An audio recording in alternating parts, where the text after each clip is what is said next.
पौराणिक कथा के अनुसार ऋषि कात्यायन ने मां भगवती को पुत्री के रूप में पाने के लिए कठोर तपस्या की। ऋषि कात्यायन की तपस्या से प्रसन्न होकर मां भगवती ने उन्हें साक्षात दर्शन दिया। कात्यायन ऋषि ने माता को अपनी मंशा बताई। देवी भगवती ने वचन दिया कि वह उनके घर पुत्री के रूप में जन्म लेंगी। आइए अब माता की कथा सुनते हैं। मैं महिषासुर तीनों लोकों का स्वामी हूं। न कोई देवता न कोई मनुष्य मेरी शक्ति का सामना कर सकता है। मैंने देवताओं को पराजित किया है और स्वर्ग पर अधिकार कर लिया है। जो भी मेरे खिलाफ आया है उसे मैंने अपने चरणों में झुका दिया है और आगे भी ऐसा ही होगा। हमारे पास अब कोई उपाय नहीं बचा है। महिषासुर ने अपनी दुष्ट शक्ति से स्वर्ग पर अधिकार कर लिया है। देवता एक एक करके पराजित हो गए हैं और अब हमारी शक्ति उसके सामने क्षीण हो चुकी है।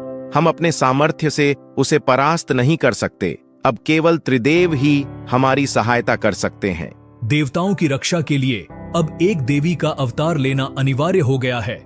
महिषासुर की शक्ति इतनी प्रबल है कि कोई देव, कोई मानव उसका सामना नहीं कर सकता।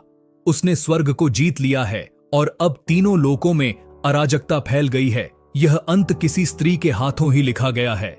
केवल एक देवी जो अपार शक्ति और साहस की मूर्ति होगी, महिषासुर का विनाश कर सकती है। महिषासुर का अंत अब निकट है।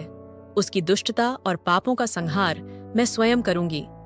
जिस शक्ति से वह देवताओं को परास्त करता आया है, उसी शक्ति का विनाश अब मेरे हाथों से होगा। यह युद्ध केवल उसके अंत का नहीं, बल्कि धर्म और सत्य की विजय का प्रतीक होगा। मैं, मां कात्यायनी, इस अधर्म का नाश कर इस ब्रह्मांड को फिर से शांति और समृद्धि प्रदान करूंगी। हे मां भगवती, आपकी कृपा और आशीर्वाद से मेरी कठोर तपस्या सफल हुई। आपकी कृपा ने मुझे धैर्य और शक्ति प्रदान की है और आज आपके दर्शन पाकर मेरा जीवन धन्य हो गया है। मां, मेरा हृदय केवल एक ही अभिलाषा करता है, आप मेरे घर में पुत्री रूप में अवतार लें। यही मेरा सौभाग्य होगा। तुम्हारी कठोर तपस्या और अटूट भक्ति से प्रसन्न होकर मैं तुम्हारे घर में पुत्री रूप में जन्म लूंगी। जब मैं तुम्हारी पुत्री रूप में जन्म लूंगी, तभी से मुझे कात्यायनी के नाम से जाना जाएगा। यह नाम युगों युगों तक स्मरण किया जाएगा और मेरे इस अवतार की महिमा संसार भर में फैलेगी। कोई स्त्री मेरा क्या बिगाड़ सकती है? मैं महिषासुर, जिसने स्वयं देवताओं को पराजित किया है, उनके स्वर्ग पर अधिकार कर लिया है, उनके अस्त्र शस्त्रों को तोड़ दिया है। देवताओं का अहंकार मैंने चूर चूर कर दिया और अब तुम मुझे धमकाने आई हो। तुम चाहे कितनी भी शक्तिशाली क्यों ना हो, मेरी शक्ति और सामर्थ्य के आगे तुम कुछ भी नहीं। तूने धर्म का अपमान किया है महिषासुर।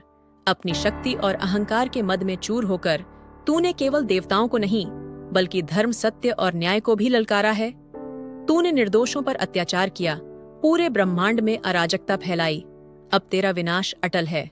मैं, मां कात्यायनी, तुझे इस अधर्म और अत्याचार का दंड दूंगी।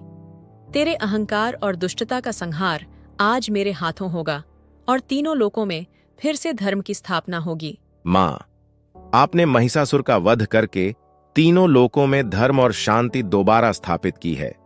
हम सभी देवगण आपके आभारी हैं। मां कात्यायनी की कथा हमें सिखाती है कि जब भी कोई संकट आता है, सच्चे धर्म और न्याय के मार्ग पर चलने वाला ही विजय प्राप्त करता है।